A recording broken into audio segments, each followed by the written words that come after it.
Et je vous demande maintenant donc d'accueillir le directeur de l'Observatoire de BFM Business et éditorialiste sur BFM, que vous connaissez pour pas mal d'entre vous, Emmanuel Le Chypre.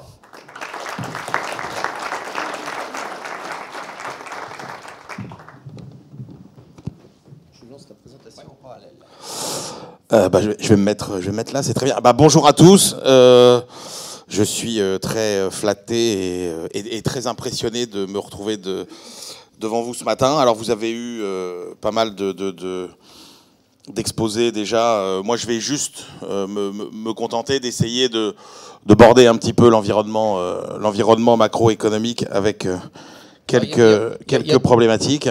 Deux règles, Emmanuel. Première, c'est ici pour passer à la slide suivante. Et deuxième règle, c'est à tout moment, on peut éventuellement vous interrompre. Il n'y a pas de problème, au contraire. Pour voir où nous en sommes sur notre concours de trading. Et si j'ai bien compris, Stéphane, très rapidement, parce que c'est une toute petite position, on en est où? Est-ce qu'on a réussi à rattraper le retard pris tout à l'heure sur Mohamed? Je ne sais pas du tout où en est Mohamed. Par contre, moi j'ai pris une position sur Wall Street.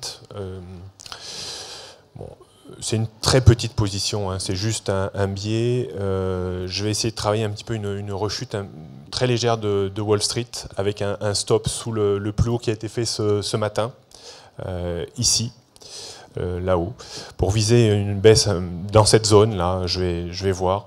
Parce que je commence à avoir des petites indications baissières. Le marché a quand même beaucoup monté, effectivement. Voilà. Bon, je ne suis pas super convaincu non plus. Il y a des opérations qui sont plus jolies, mais j'en ai pas eu l'occasion d'en voir passer ce matin. Donc c'est simplement un petit biais avec un lot. Donc c'est vraiment très très faible, quoi. Voilà. Merci Stéphane. La scène est complètement à vous pour l'instant. Merci beaucoup, n'hésitez pas. Oui, donc moi ce que je voulais, c'était assez modestement essayer de cadrer un petit peu les perspectives économiques sur un horizon court, moyen terme, en essayant de vous donner quelques grandes idées générales, sachant que je ne ferai que de la macroéconomie et que je ne parlerai pas beaucoup des marchés, mais enfin si vous voulez un point de vue d'économiste sur les marchés, il n'y a pas de problème. Je vous en donnerai. Alors, d'abord, premier point, où est-ce qu'on en est aujourd'hui? Je vais vous présenter. Voilà, est-ce qu'on peut croire à la reprise pour 2014? Et là, pour le coup, je vais vous parler d'abord de la France. Je vais vous présenter un indicateur qui est un indicateur dont on est assez fier, en fait, qui est une première mondiale. Personne n'a fait ça jusqu'à maintenant. C'est un indicateur qui mesure le climat des affaires économiques à partir de l'humeur des réseaux sociaux. C'était un défi au départ qu'on s'était posé, sachant que l'idée de base, c'était de dire, moi ce qui m'intéresse avec l'Observatoire BFM Business, c'est pas d'essayer de refaire le énième indicateur du climat des affaires comme il y en a plein, c'est d'essayer d'apporter quelque chose de nouveau et quelque chose de neuf. Et l'idée, c'est que comme aujourd'hui, les tendances, pour la première fois, à chaque fois qu'il se passe quelque chose, un événement, une tendance, qu'un phénomène se développe, c'est toujours sur les réseaux sociaux que ça apparaît en premier. Et donc on s'est dit, voilà, essayons de développer un indicateur du climat économique à partir des réseaux sociaux. Et donc on a fait ça avec des très grosses boîtes d'analytics américains, notamment SAS Institute, qui nous aident. En gros, l'idée, c'est que tous les jours, on va aspirer sur les réseaux sociaux tous les messages qui nous intéressent concernant les entreprises et leur santé et leurs commandes, etc. et concernant les ménages et leur confiance, leur avis sur le pouvoir d'achat, le logement, l'emploi, etc. Et qu'est-ce que vous voyez? Que c'est un indicateur qui est assez robuste, puisque si vous prenez par exemple, regardez le profil de l'année, vous le retrouvez assez bien, hein, un premier trimestre pour la France avec une baisse du PIB. Il se trouve que notre indicateur atteint son point bas au mois de février. En France toujours, vous avez eu le fameux rebond de plus 0,5 au deuxième trimestre. Vous voyez que notre indicateur, par exemple, sur les ménages, atteint son point haut à la mi-mai et remonte assez sensiblement pour les ménages, pour les entreprises, pardon. Que sur l'été, on a une dégradation qui correspond à peu près au moins 0,1 qu'on a eu. Et ce qui est intéressant, c'est de voir que ce qui nous dit pour aujourd'hui, c'est qu'on est plutôt sur une phase de stabilisation que sur une phase de croissance. Donc nous, notre pronostic pour le quatrième trimestre, c'est qu'on sera certainement pas au plus 0,4 que nous annonce par exemple la Banque de France. On ne pense pas non plus qu'on sera en négatif comme semblaient l'annoncer les indicateurs PMI qui sont sortis hier, mais qu'on sera plutôt sur une tendance légèrement positive, sans doute autour de 0,1%. Ce qui est, nous, notre message, c'est qu'on n'attend pas d'accélération forte de la croissance. On ne croit pas à la prévision du gouvernement pour l'année prochaine. On est, nous, sur une tendance de 0,5 pour notre prévision 2014 pour la France. Alors, dans quel environnement dans un environnement européen, hein, évidemment, qui est très compliqué. Je vous rappelle que la crise qu'on vit aujourd'hui, et notamment en France, c'est au final l'enchevêtrement de 3 crises. On a la crise financière qui était une crise mondiale, la crise européenne qui est une crise des institutions européennes, et la crise française qui est une crise de modernisation, d'adaptation à la mondialisation. Alors il se trouve que la crise financière, elle est en partie derrière nous, même si on aurait pu espérer des réformes un peu plus importantes dans le système bancaire.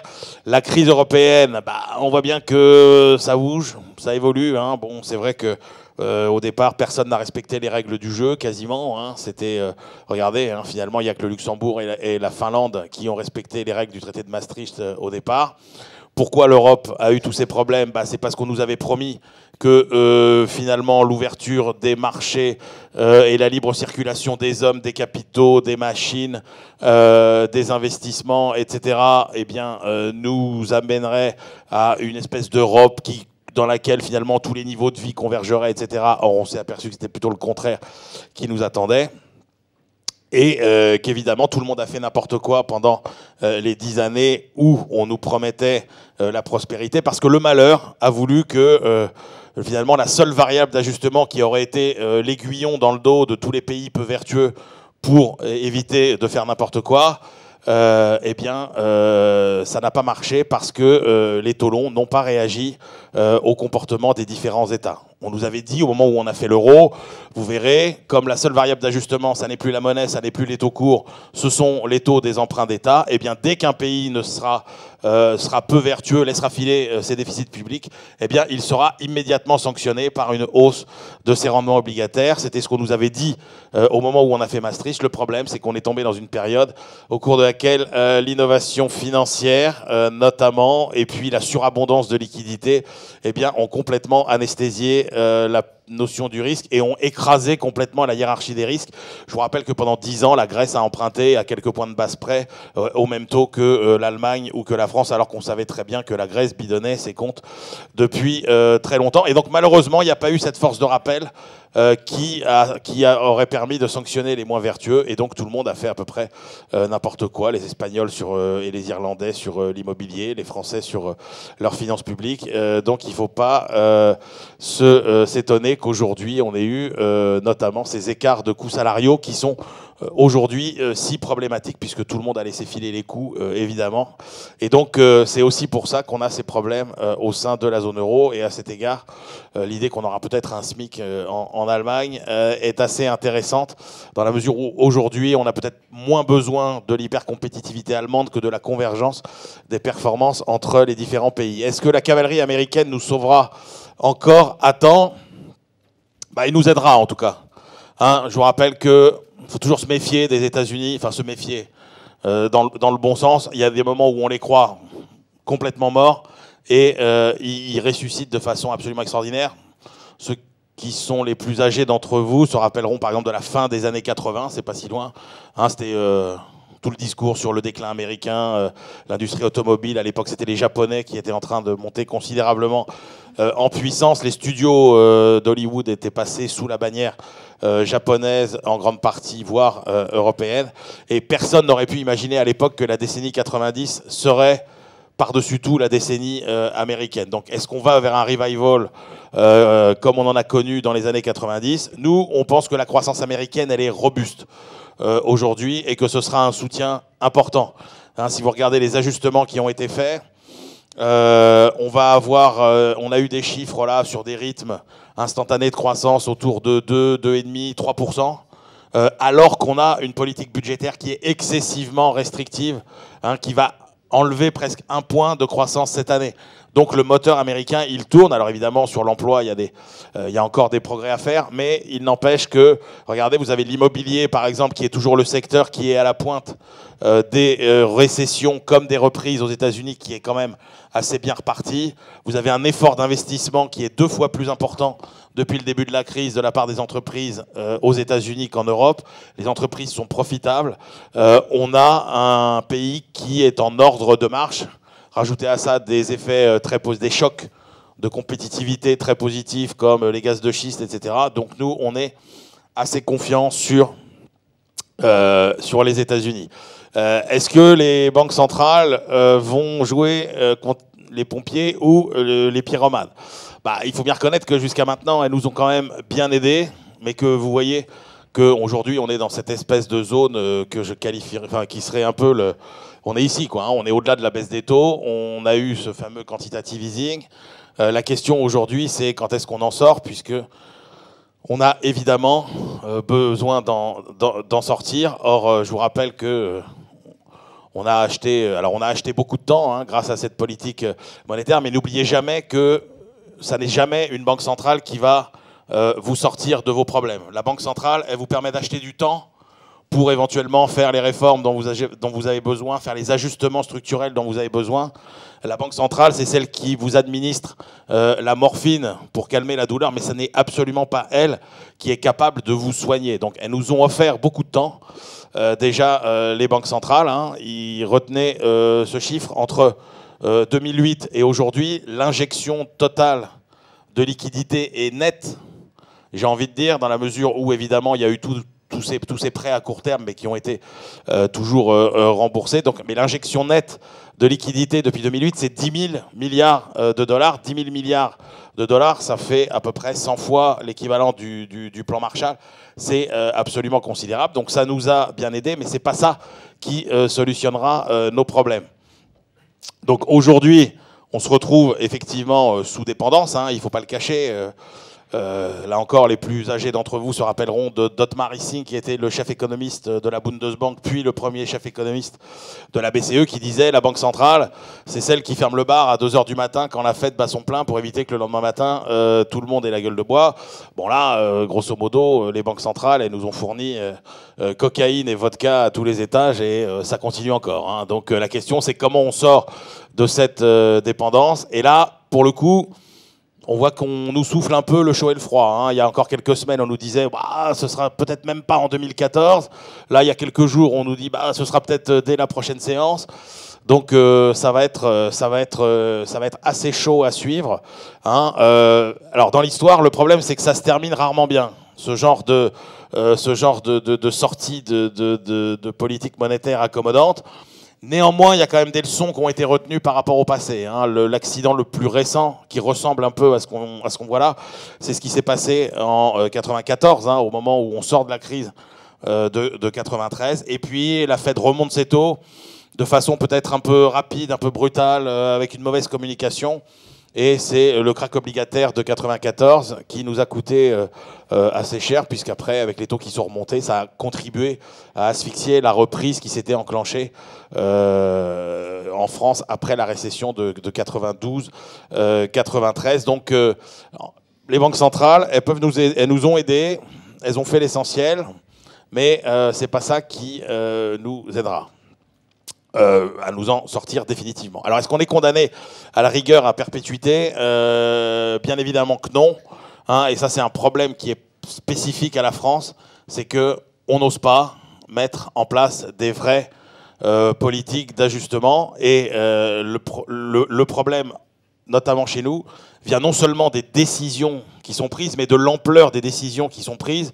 Puisque si vous regardez un petit peu l'ampleur des ajustements qui sont faits, par exemple en France, dans le budget, ce sont des ordres de grandeur qui sont dignes d'une grande ville, mais certainement pas de la 5e puissance économique mondiale, puisqu'on vous parle plus souvent en centaines de millions d'euros qu'en dizaines de milliards. Donc c'est un vrai problème. Pourtant, quand vous regardez un petit peu les expériences passées, eh ben vous voyez que quand vous avez des gouvernements qui savent convaincre et dire, voilà, il y aura 2-3 années difficiles parce qu'on est obligé de redresser les finances publiques, mais après, on vous promet qu'on réduira les dépenses et qu'on réduira la fiscalité, eh bien, vous voyez que quand vous donnez un horizon, ça marche, et que la croissance est souvent plus forte après les périodes d'ajustement budgétaire qu'avant, hein. Et en plus, ce qu'il faut dire à nos dirigeants, c'est qu'en plus, les gouvernements qui ont pris des mesures particulièrement difficiles ont quasiment tous été réélus à chaque fois, puisque prenez le gouvernement canadien de Jean Chrétien, qui a réduit de 20% les dépenses publiques au Canada sur la période 92-96, hein, 20% de réduction des dépenses publiques, vous voyez ce que ça représente, hein, quand nous, on espère 0,1 péniblement. Il a supprimé il y avait 35 ministères, il en a supprimé une dizaine. Imaginez que demain, on ferme une dizaine de ministères en France. Et ben malgré ça, M. Chrétien, il a été réélu 2 fois. Ensuite, en Suède, pareil, hein, la Suède a fait la même expérience, 10 points de PIB de réduction des déficits en quelques années. Ça n'a pas empêché les sociodémocrates suédois d'être réélus après. Donc c'est un discours que nos politiques doivent entendre. Mais toujours est-il que, et regardez ce qui se passe au Royaume-Uni aussi en ce moment, où finalement le Royaume-Uni est en train de redécoller, alors que nous, on est toujours englués dans nos problèmes. Alors pourquoi tous les pays ont réussi à s'en sortir et pas nous? Parce que nous, on a une vision... Alors j'ai pris cet exemple de la dépense publique, qui est le marqueur. Alors il n'y a pas d'idéologie de la dépense publique, du niveau de dépense publique, hein. Il n'y a pas de... C'est pas parce que plus vous allez baisser la dépense publique que plus vous aurez de croissance, hein. Il y a des pays qui ont un niveau de dépense publique élevé et une croissance forte, et des pays qui ont un niveau de dépenses publiques faible et une croissance forte aussi. La question, c'est évidemment, qu'est-ce que vous mettez derrière cette dépense? Quelle est l'efficacité de cette dépense publique? Et c'est bien là tout l'enjeu, malheureusement, de ce qui se passe en France, puisque c'est un peu comme le cholestérol, on en a beaucoup plus de mauvais en France que de... Bon, puisque je vous rappelle que 5% seulement de la dépense publique est consacrée à des dépenses d'investissement. Donc c'est ça notre problème aujourd'hui, et que quand vous regardez un petit peu la façon dont elle a évolué par rapport aux autres grands pays européens, vous voyez que paradoxalement, en 95, on n'a qu'un point d'écart avec la moyenne de la zone euro. Hein, donc la situation n'est pas encore catastrophique, et que ce qu'on a tendance à oublier, c'est que ce qui a coûté très cher à la France, c'est les 5 années du tandem infernal Jospin-Chirac, et que, retenez une chose, c'est que c'est à cette période-là que tous les indicateurs de l'économie française commencent à décrocher. Hein, c'est-à-dire que cette période 95-2002 a été vraiment la période qui était la plus terrible. En 95, on a une compétitivité qui est au moins identique à celle des Allemands. On a des comptes extérieurs excédentaires. À partir de 95, on a toute une série d'événements. Alors il y a des choix de politique économique, hein, je ne vous rappelle pas les 35 heures, etc., etc. Mais il y a aussi des chocs mondiaux, hein. Il y a l'entrée de la Chine dans l'OMC en 2001, qui est un vrai choc de compétitivité pour tous les pays occidentaux. Et puis, vous avez des conneries de politique économique. Jean Chirac qui dit on a une cagnotte de 30 milliards de francs parce que les déficits étaient moins élevés que prévu. Tout ça parce qu'il avait envie d'emmerder Jospin et Strauss-Kahn. Et voilà. Donc, ça a été une période très difficile où on a vu aussi, par exemple, des entreprises, notamment dans le secteur de l'automobile, prenez PSA, prendre des mauvaises décisions, faire des mauvais choix stratégiques, prendre des mauvais tournants. Et donc, c'est à partir de ce moment-là, le tournant des années 2000, que la France décroche. Et regardez, après, bon, l'écart se creuse pas tant que ça, finalement. Et il reste très important. Et alors, les 6 ou 7 points de PIB qui restent, c'est les fameux, évidemment, hein, puisqu'un point de PIB, c'est une vingtaine de milliards d'euros. C'est les fameux 120 milliards qu'on traîne partout, comme un boulet, de plus que chez nos principaux partenaires. C'est-à-dire ce sont les 120 milliards de dépenses publiques en plus qu'on a à niveau d'administration identique par rapport à nos principaux partenaires. Donc c'est à peu près ce qu'on peut estimer comme étant le montant des gaspillages. Ce sont malheureusement ces 120 milliards que les entreprises françaises payent en plus au fisc que les entreprises allemandes. Et évidemment ce qui est préjudiciable à notre compétitivité. Je ne reviens pas sur ce graphique qui vous montre un peu notre situation fiscale, notamment au niveau des entreprises, assez mauvaise. J'aime bien ce graphique, hein, parce que quand on regarde toutes les grandes réformes qui ont été faites sur le marché du travail, hein, puisqu'en gros, si vous voulez, sur l'axe verticale, c'est est-ce qu'on est allé vers plus ou moins de flexibilité, et sur l'axe horizontal, est-ce qu'on est allé vers plus ou moins de sécurité. Vous voyez qu'il y a beaucoup de pays qui ont fait des réformes importantes entre donc 1990 et 2012. Regardez par exemple ce qu'a fait la Suède, d'où partait la Suède et où elle est arrivée. Quel est le seul pays qui finalement n'a quasiment rien fait? C'est la France. Puisque vous voyez que sur notre petit point de départ et juste à côté de notre petit point d'arrivée, qui est le point de départ, c'est le rond noir et le point d'arrivée, c'est le triangle orange. Donc voilà, la France est peut-être le pays qui reste le plus à réformer. Donc quelques chiffres pour illustrer ce que je vous disais sur l'autre difficulté. Premier point, des dépenses publiques trop lourdes qui pèsent sur toute la sphère privée, qui contribue à l'effondrement de notre compétitivité. C'est pas la seule explication, mais ça y contribue. Alors pourquoi on est finalement assez optimiste, et même plutôt optimiste, sur un horizon qui va au-delà de 3 à 5 ans. L'idée que j'ai voulu vous développer jusqu'à maintenant, c'est vous dire grosso modo, on a un potentiel de croissance aujourd'hui dont on sous-estime la faiblesse. La crise a détruit beaucoup plus de capital, et de capital physique et de capital humain qu'on pourrait le croire pendant la crise. Donc aujourd'hui, le potentiel de croissance d'un pays comme la France, c'est pas plus de 0,5%. Donc ça, c'est ce qu'on a potentiellement sous le moteur. Si vous ajoutez à ça que dans notre environnement européen, on va avoir des pays qui vont être des pays qui vont nous concurrencer de plus en plus durement. Prenez un pays comme l'Espagne, qui est en train de devenir une petite Allemagne, avec des coûts salariaux qui ont baissé de 10% et qui vont être des concurrents absolument redoutables. Ça laisse penser que la France ne profitera pas, selon nous, du redémarrage déjà modeste en Europe. Et donc, ajouter à ça aussi la politique économique qui est plutôt aujourd'hui quand même une politique restrictive. Grosso modo, oublier une reprise de la croissance en France à l'horizon des 2 ans qui vient. En revanche, et c'est là où les quelques points que je vais développer rapidement, en revanche, n'oubliez pas qu'il y a à terme un horizon de croissance et des gisements de croissance absolument considérables, et pour lesquels la France ne manque pas non plus d'atouts. Pourquoi nous on pense que ça va changer? Alors il y a eu la révolution Internet, qui a été le début de la révolution numérique, mais le cœur de la révolution numérique, il arrive maintenant. Et ne vous y trompez pas, des ruptures technologiques comme celles qu'on va vivre dans les années qui viennent, il n'y en a pas eu 10 depuis le début de l'histoire de l'humanité. Vous avez eu la roue, vous avez eu l'imprimerie, vous avez eu la machine à vapeur, vous avez eu l'électricité, et vous avez le numérique, qui a la particularité de ne pas être un secteur supplémentaire, un secteur qui s'ajoute aux autres, mais c'est un secteur qui va traverser tous les autres et transcender tous les autres. Alors ça va se manifester comment? Bon, ça c'est un peu le petit truc que j'aime bien pour vous montrer que grosso modo, qui va prendre la main aujourd'hui pour nous sortir des problèmes, c'est la micro, et laisser tomber la macro. C'est pas les politiques budgétaires, puisque les États sont ruinés, c'est pas les politiques monétaires, vous l'avez vu, on a actionné tous les leviers. Et franchement, donc c'est l'espoir qui va venir de la micro, des innovateurs et des innovations. Déplacer la souris pour désactiver la pause. Alors, j'active la souris. Non, c'est pas ça. Hop. Alors, qu'est-ce qu'il y a? Bon, là, je vous ai fait un petit rappel des grandes innovations, des grandes périodes de grandes ruptures technologiques, et à chaque fois, combien de temps ça a duré, parce que ça s'est mis.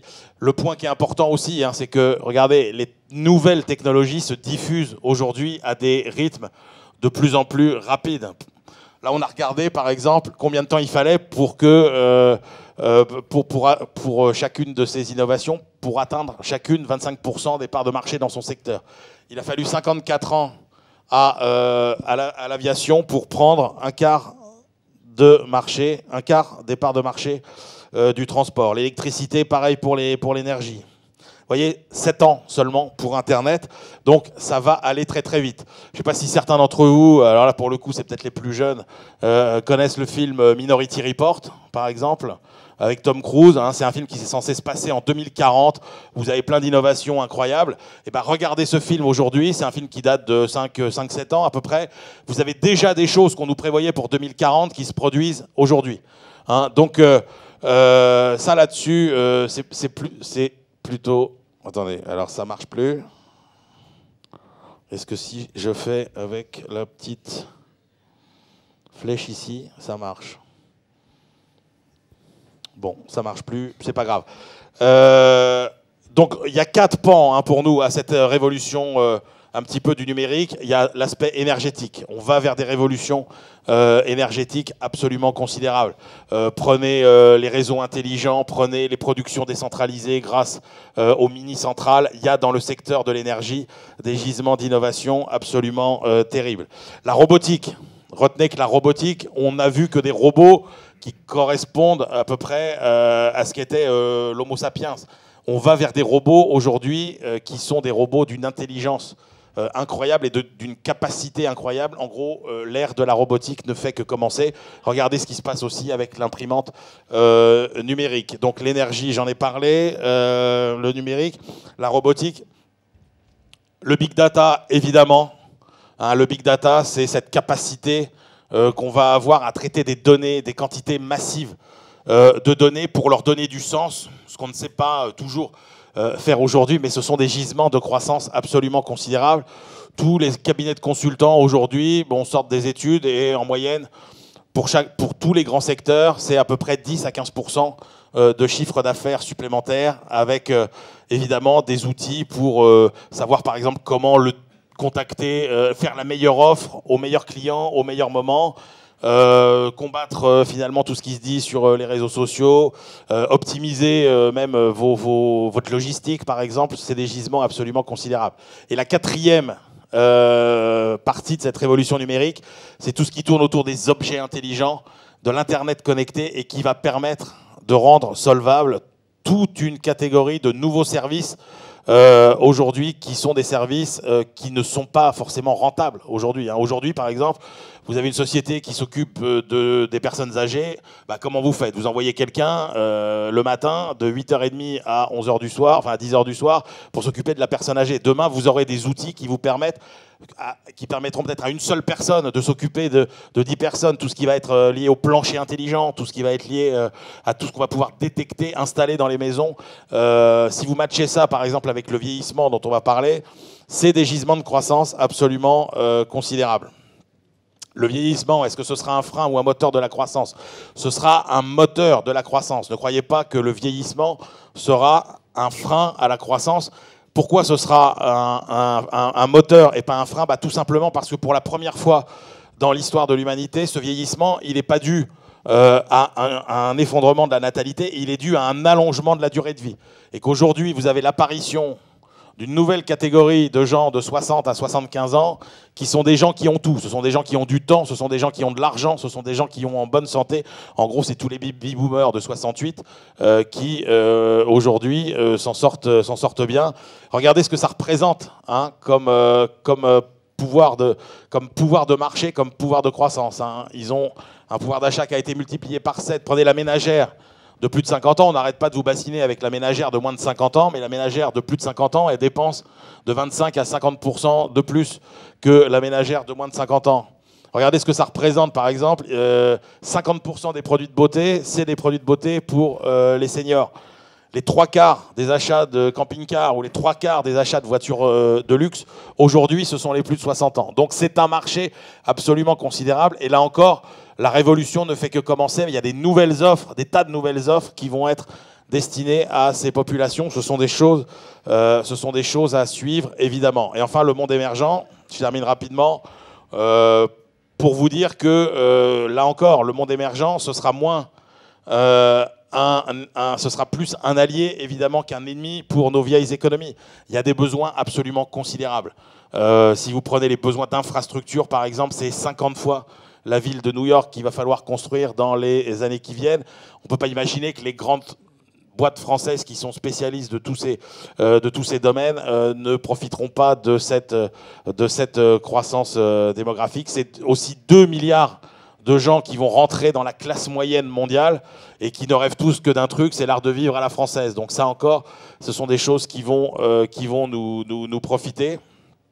Alors, quand le sursaut français, moi j'ai envie de vous dire qu'il y a un énorme potentiel en France si on arrêtait de se tirer des balles dans le pied. Hein. On nous dit on est le seul pays dans une Europe vieillissante qui continue à faire plus de 2 enfants par femme.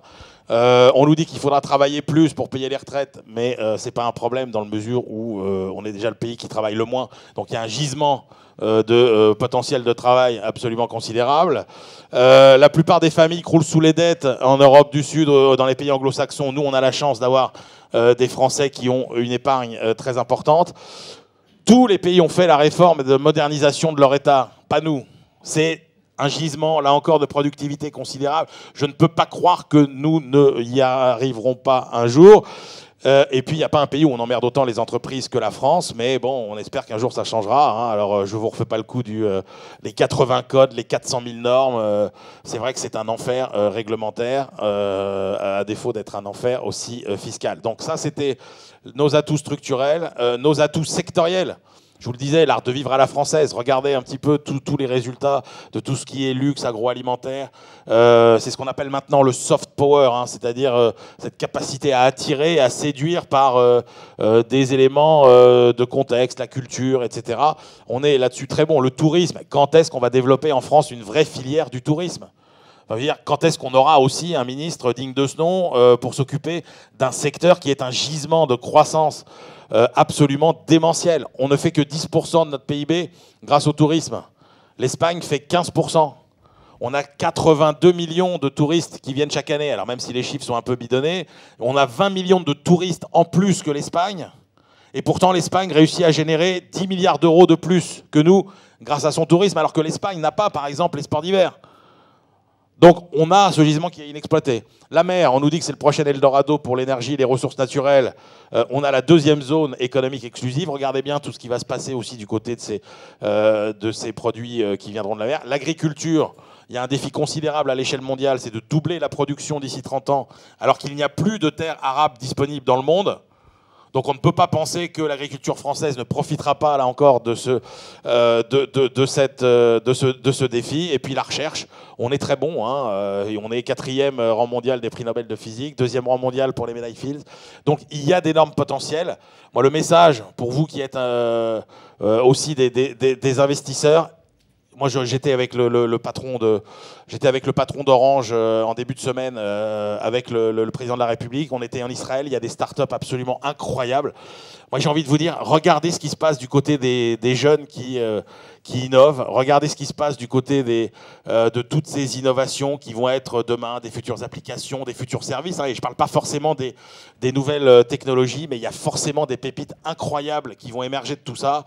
Et ça ne sortira pas des rapports, des énièmes rapports qu'on nous fait sur la vision de l'industrie dans 30 ans, les trucs qu'a fait Madame Lauvergeon, qui sont bien gentils, mais enfin l'économie du futur qu'elle nous décrit, j'ai envie de dire que c'est à coup sûr l'économie d'aujourd'hui. Et dans certains cas, c'est presque l'économie d'hier, les 34 filières qu'il faut développer, etc. Hein, on dit toujours que ce n'est pas de l'État que sont nés les Google et les Amazon. Donc vraiment, regardez ce que font les jeunes qui innovent, les jeunes qui créent, les jeunes qui entreprennent. Parce que, moi, je sais pas, j'ai envie de dire que c'est peut-être plus que jamais le moment de regarder ce qu'on peut mettre dans des fonds pour jouer un peu les business angels, etc. Voilà. Donc, il y aura forcément des énormes pépites dans ces boîtes-là. Merci Emmanuel, quel message. Merci. À la fois plein de lucidité, je crois, alors, et pas de compromission, très clairement, mais en même temps de l'optimisme, de la volonté, tout à l'image de BFM et des messages que vous délivrez tous les jours. J'ai eu la le plaisir lundi soir d'assister au BFM Awards avec des remises de prix auprès d'entreprises innovantes. Moi, j'étais frappé entre à la fois la saga familiale depuis 1789, cette fantastique société qui se transmet de génération en génération, et en même temps des entreprises toutes nouvelles, Criteo, superbe réussite française. Il y en aura plein des Criteo, enfin il y en aura plein. Il y en aura d'autres des Criteo, ça n'est que la première de l'écume d'une vague. Hein. On a regardé, si vous allez dans la Silicon Valley, il n'y a que des Français. Enfin, je veux dire, c'est peut-être la communauté la plus importante. On s'arrache tous nos chercheurs, tous nos mathématiciens, tous ces gens qui développent ces projets-là. Donc, non, moi je pense qu'il y a vraiment des bons trucs à faire, mais c'est excitant. Parfait. Est-ce que vous avez, avant de faire un break pour un déjeuner, oui, est-ce qu'on peut avoir juste le micro, mademoiselle, s'il vous plaît? Pourquoi est-ce que le message ne passe pas en dehors de BFM?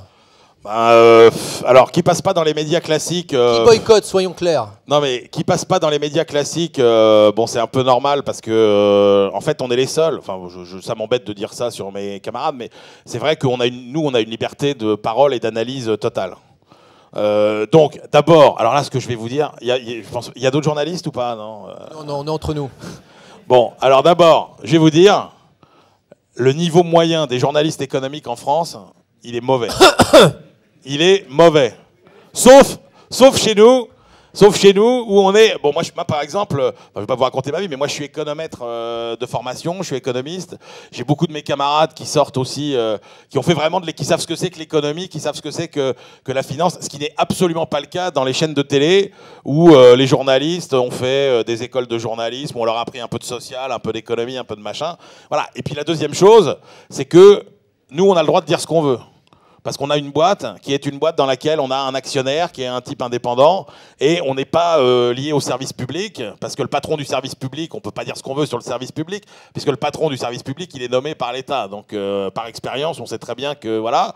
Donc entre ceux qui ne savent pas ce qu'ils disent et ceux qui ne peuvent pas dire ce qu'il faut dire, voilà. Mais le problème, il n'est pas là. Le problème, c'est qu'on nous écoute même pas. C'est-à-dire que les gens qui sont aux affaires, vous savez, n'espérez rien, mais j'ai envie de vous dire, n'espérez rien de personne de la classe politique à l'horizon des 10 ans qui viennent.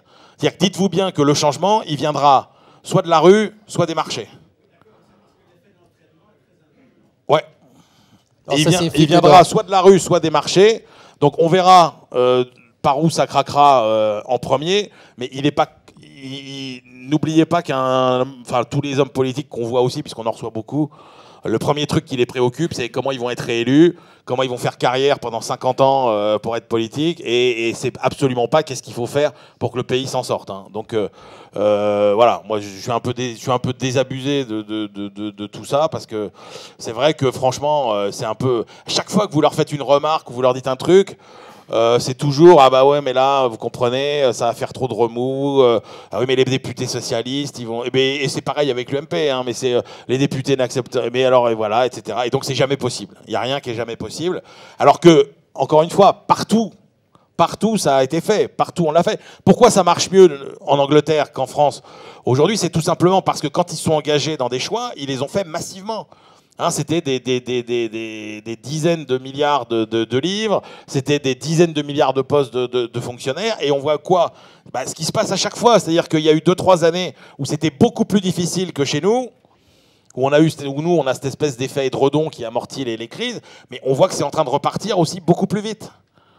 Et ça, c'est un message qu'on a beaucoup de mal à faire passer. On l'a vu avec Arnaud Poutier lorsque nous avons lancé les CFD en France. Le monde du courtage en ligne était français. On avait participé ensemble à la création de Self-Trade. Je sais que parmi vous, il y a des anciens clients de Self-Trade.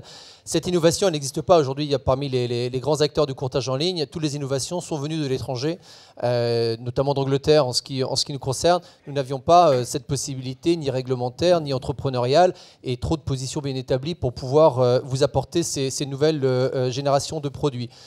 Donc voilà en partie réponse. Est-ce qu'on a d'autres points ou est-ce qu'on va se diriger tranquillement vers notre pause, vers un déjeuner qui vous est offert dans les salons? Vous avez 2 salons, voilà, 2 salons différents, donc vous allez pouvoir trouver un petit peu de place. Je me tourne 2 secondes vers nos amis. Est-ce qu'on a des positions nouvelles, des nouvelles à donner avant de partir? Oui, donc je vous retiens encore 2 secondes.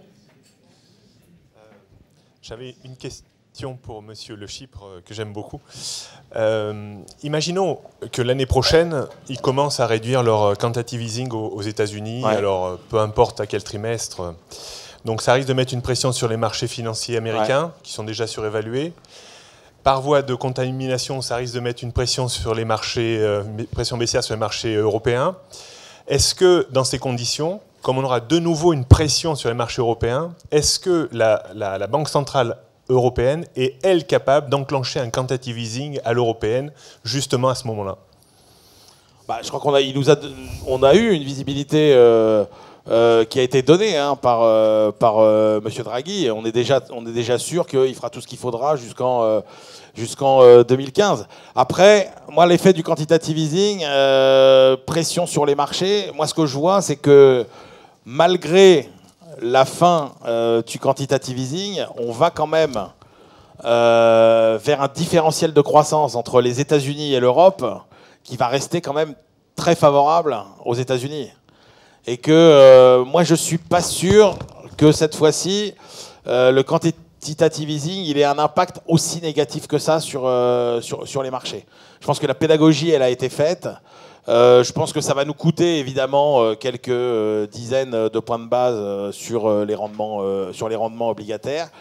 Est-ce que ça peut mettre une très grosse pression sur les marchés américains? Il faudrait qu'on ait vraiment des mauvaises nouvelles par ailleurs. Mais là, on a à peine parlé des émergents. Mais moi, je suis très confiant sur la Chine, par exemple. Ce qui s'est dit hier sur les nouvelles réformes qui vont être faites en Chine.